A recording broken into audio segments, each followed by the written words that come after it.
24th of July, 17th Sunday in Ordinary Time.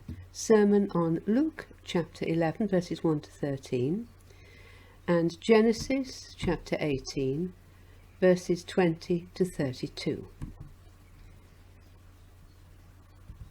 I found I had to preach on these two passages on a day when I had received a great deal of bad news about three friends for whom I'd been praying. One friend, who is chronically ill with ME and whose younger son has got into deep financial difficulties, told me that on top of everything else, he had been rushed into hospital with appendicitis. Rushed isn't quite the word, though. He waited for 7 hours at A&E, only to be told to come back in the morning. When he was finally admitted, the operation left him in enormous pain. He had breathing problems, chest pains, and now that he's discharged, he's not allowed to work for several weeks. Besides that, he had been going away for that weekend for his stag party with a big group of friends, including one who had flown specially from Canada. And it all had to be cancelled: flights, villa and activities. Then a friend for whom I have been praying for months following illness, anxiety and bereavement rang me. She had developed an awful chesty cold and felt really ill. And later that day, she texted me to say that her dog had bitten the postman and will have to be reported to the police. And finally another friend who has had major surgery and was recovering slowly texted to say that she had needed more operations. She's tired, uncomfortable, and says her body looks like a road map. I had prayed exhaustively for these three friends, for years in the case of one of them, and I feel I've got nowhere. And now I have to preach on the effectiveness of prayer. I can't be the only Christian who has many, many times questioned the assertion in this passage in Luke: to ask and you will receive, seek and you will find, knock and the door will be opened to you. These words of Jesus seem so clear and unequivocal. Everyone who asks receives. Everyone who seeks finds. To everyone who knocks the door will be opened. Well, I've asked, sought and knocked, and gone on asking, seeking and knocking. And I have thus far, in these three cases, not received or found, nor has any door opened for me.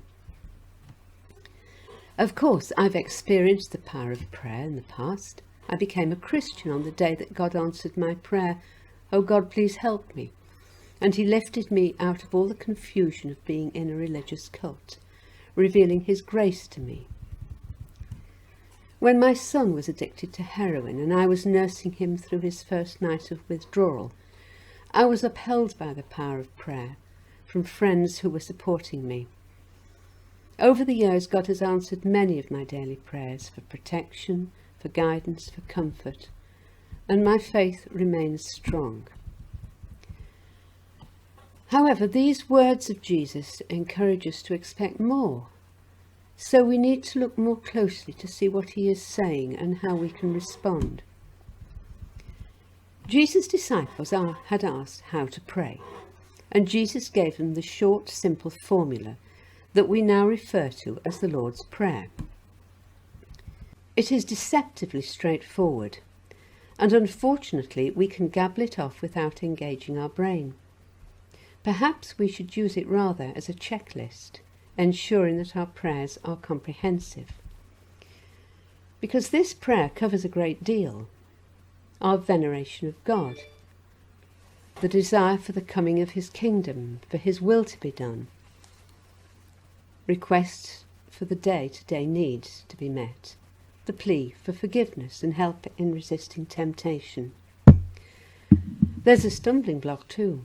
The forgiveness we ask for is commensurate with the forgiveness we extend to others. That line of the prayer should bring us up short.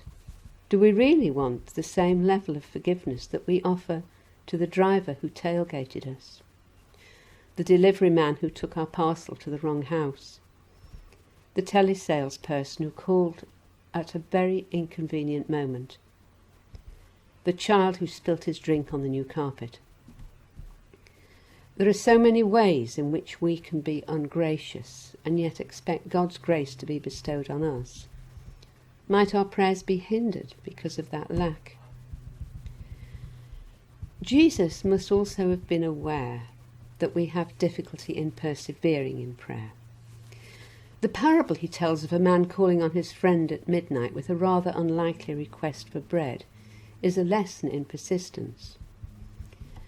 The friend is in bed, his children are asleep with him, the door is locked, and he doesn't want to get up. Who can blame him?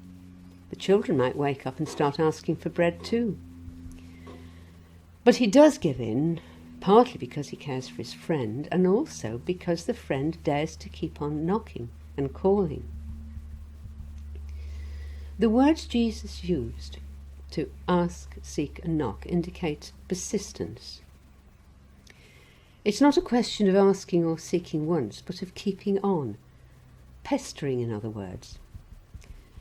I find I give in to pestering when it's persistent.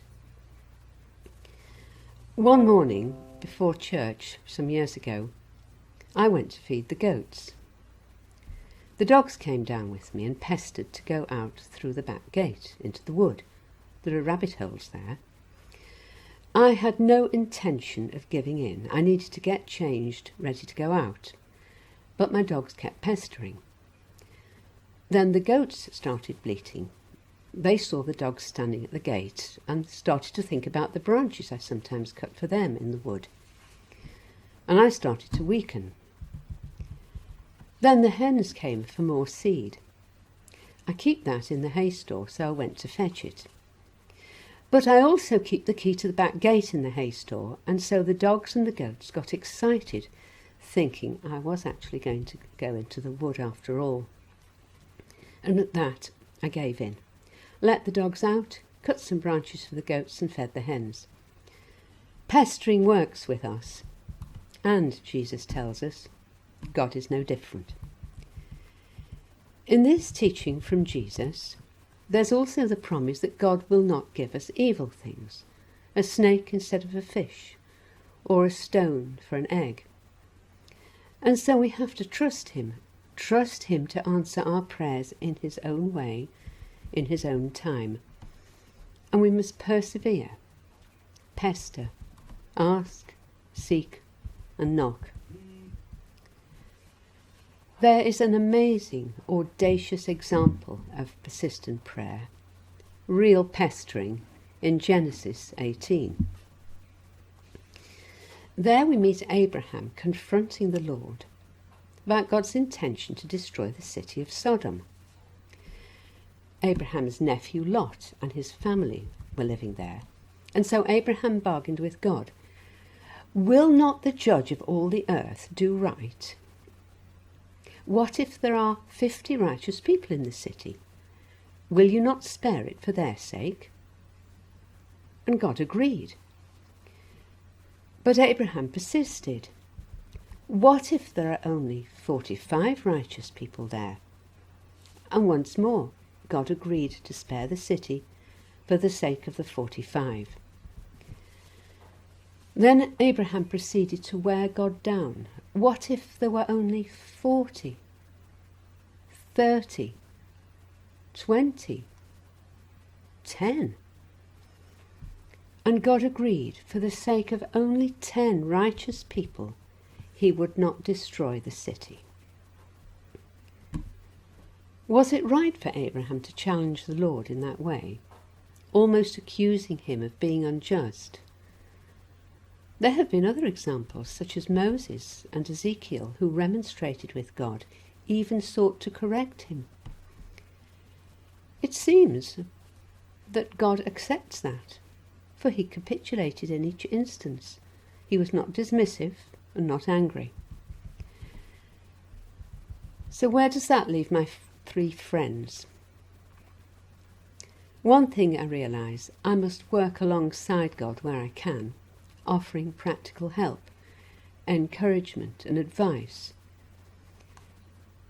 But dare I remonstrate with God on their behalf, as Abraham did? Yes, I think so. I believe I can express my dismay, my disappointment, even my anger at what has befallen them.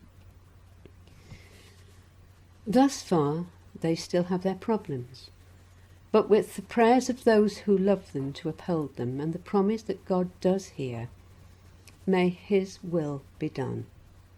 Amen.